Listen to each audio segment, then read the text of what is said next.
அஸ்ஸலாமு அலைக்கும். இன்னைக்கு நம்ம சேனல்ல இப்போ ட்ரெண்டிங்ல போயிட்டு இருக்க இஃபா சிக்கன் எப்படி செய்யறதுன்னு பார்க்கலாம் வாங்க. அதுக்கு first breast and thigh piece எடுத்திருக்கேன். பிரெஸ்ட் பீஸை கடையில் தின்ன இந்த மாதிரி கட் பண்ணி கொண்டு வந்துருங்க.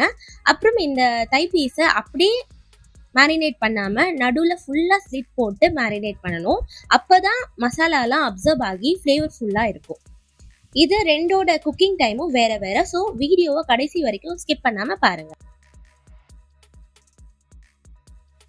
இப்போ ஸ்பைசஸை சேர்த்துக்கலாம். 2 டீஸ்பூன் சால்ட், மஞ்சத்தூள் 1 டீஸ்பூன், மிளகாத்தூள் 2 டீஸ்பூன், தனியாத்தூள் 1 teaspoon, pepper powder 1 teaspoon, jeera powder 1 teaspoon, அப்புறம் ஃபுல் லெமன் ஒன்று சேர்த்து 1/2 கப் கர்ட் சேர்த்து நல்லா கலந்து ஊற விட்டுருங்க. இன்னும் நம்ம சேனலில் நிறைய பேர் சப்ஸ்கிரைப் பண்ணாமல் பார்த்துட்டு இருக்கீங்க. சப்ஸ்கிரைப் பண்ணி பாருங்க. அப்போ தான் இந்த மாதிரி இன்ட்ரெஸ்டிங்கான வீடியோஸ் அண்ட் vlogs நம்ம சேனலில் வரும். ஆக்சுவலி இது நல்லா ஊறணும். நீங்கள் இது நைட்டு செய்கிற மாதிரி இருந்துச்சுன்னா காலையிலேயே இந்த மேரினேட் பண்ணி வச்சுருங்க. இல்லை இது காலையில் மதியம் செய்கிற மாதிரி இருந்துச்சுன்னா நைட்டே ஊற வச்சுட்டா பெஸ்ட்டு. நல்லா ஊறுனா அவ்வளோவும் டேஸ்ட்டு கொடுக்கும், ஃப்ளேவர்ஃபுல்லாக இருக்குங்க. இப்போ இஃபா சிக்கனோட ஸ்பெஷல் க்ரீமி சாஸ் ரெடி பண்ணிக்கலாம். 2 பாயில்ட் எக்கோட ஒயிட்டு சேர்த்துக்கலாம். 3 டேபிள் ஸ்பூன் மில்க், 4 கார்லிக், கொஞ்சம் ஃப்ரெஷ் க்ரீம், அப்புறம் 3 ஸ்லைஸ் சீஸை, கொஞ்சம் சால்ட்டு சேர்த்துக்கோங்க. சால்ட்டு பார்த்து சேருங்க, ஏன்னா சீஸில் ஆல்ரெடி சால்ட் இருக்கும். ஸோ பார்த்து சேர்த்துக்கோங்க. சுகர் அண்ட் ஆயில் சேர்த்து மிக்சியில் அடிச்சுக்கோங்க. இப்போ எனக்கு இந்த மாதிரி கன்சிஸ்டன்சியில் இருக்குது. நான் கொஞ்சம் இப்போ இந்த ஸ்டேஜில் ஆயில் சேர்த்துக்கிறேன். ஆயில் சேர்த்தா கொஞ்சம் கெட்டியாகும், அதனால ஆயில் சேர்த்துக்கிறேன். இப்போ பாருங்கள், ஆயில் சேர்த்து அடித்ததுக்கப்புறம் இந்த கன்சிஸ்டன்சியில் இருக்குது. இது கரெக்டான கன்சிஸ்டன்சி. நீங்களும் பார்த்து இந்த மாதிரி செஞ்சுக்கோங்க. இப்போ ஷாலோ ஃப்ரை பண்ணிக்கலாம். ஷாலோ ஃப்ரை பண்ணுறதுக்கு ஆயில் சேர்த்து நல்லா ஹீட் பண்ணிவிட்டு மீடியம் ஃப்ளேமில் வச்சுக்கோங்க. ஃபஸ்ட்டு சிக்கன் பிரெஸ்ட் பீஸை சேர்த்துக்கிறேன்.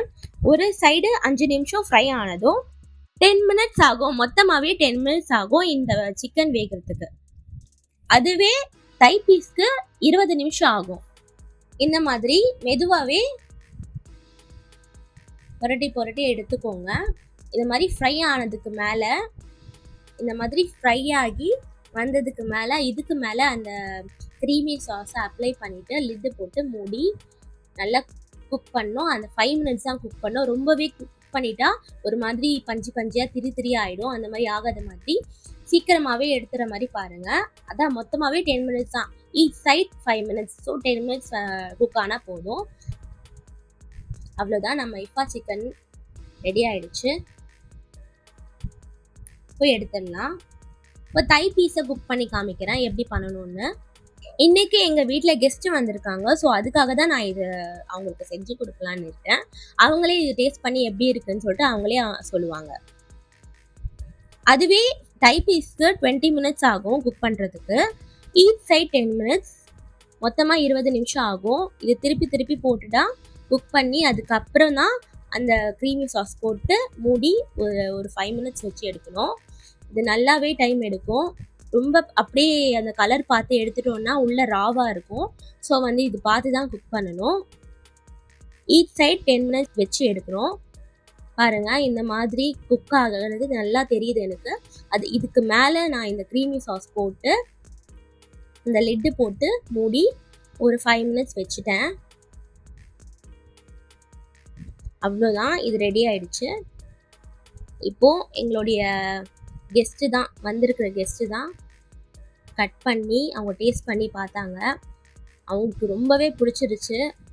எப்படி இருந்துச்சுன்னு சொல்லிட்டு ரெசிபி வேற கேட்டுட்டு போனாங்க, எப்படி செய்யணும் அப்படின்னு சொல்லிட்டு. நீங்களும் இந்த மாதிரி ஒரு வாட்டி சிக்கன் வாங்கி செஞ்சு பார்த்துட்டு எப்படி இருந்துச்சுன்னு சொல்லிட்டு கமெண்ட்டில் சொல்லுங்கள். Tata, by.